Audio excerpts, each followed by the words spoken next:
नाही ऐकणार. 2 तासामध्ये आपल्याला सेवा करायची आहे. काल्याचं कीर्तन म्हणजे जल्दी संपू शकत नाही.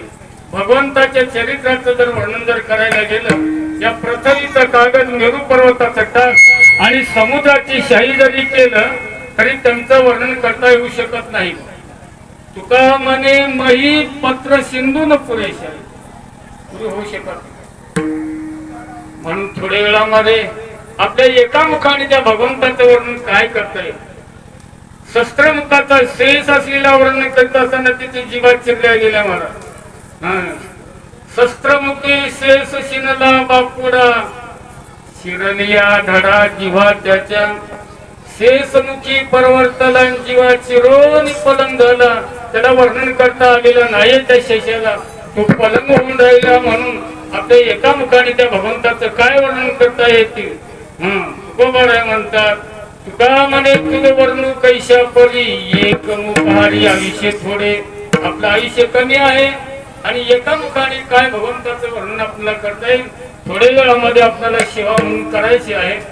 कोणी शांत बसा, कोणी बोलू नका, कोणी उठू नका. उठलेल्या माणसाला बसवायला हवं. बसा नाही, खाली बसा. या अभंगामध्ये तुकोबाराय वर्णन करतात, कृष्ण गोकुळी जन्मला. भगवान कुठं जन्माला आलेला आहे. या पृथ्वीला पापाचं वध झालं म्हणजे देव अवताराला येतो. या पृथ्वीला पापाचं वध झाल्यामुळे ती पृथ्वी गायीच्या रूपानं ब्रह्मदेवाला शरण गेली. देवा काय सांगत होता.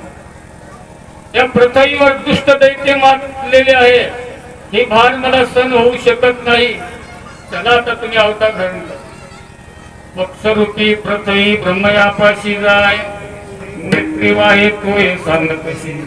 पृथ्वीवर दैत्य मातले ते फार सोसवेना भार मध लागी. हे भार सहन होऊ शकत नाहीये. म्हणून तुम्ही अवतार धारण करा.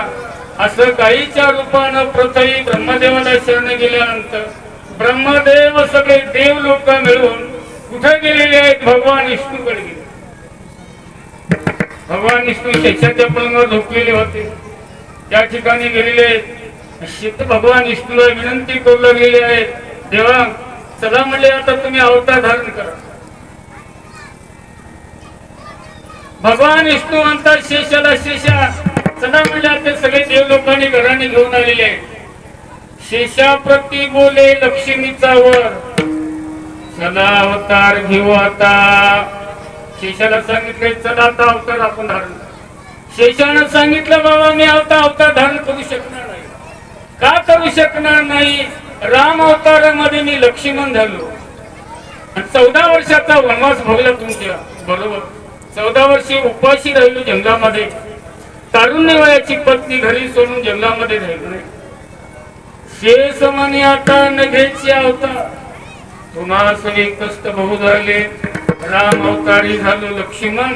शेवीने अरण्य तुम्हा जंगलामध्ये झालो, अरण्यामध्ये राहिलेला आहे. सेवन केलो. झाडाचा पाला देखील खाले नाही. उपाशी राहिलो 14 वर्ष. काय लक्ष्मणाने कष्ट खाल्लेलं होतं महाराज. शेषाचा अवतार असलेलं लक्ष्मण धरण सांगितलेलं आहे.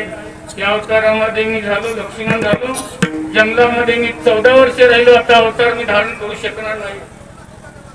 भगवान म्हणतात अरे शेषा त्या अवतारामध्ये तू धाकटा भाऊ झालेला होतास. राम अवतारामध्ये तू आता कृष्ण अवतारामध्ये तू वडील भाऊ. आता तू वडील होई बसवा.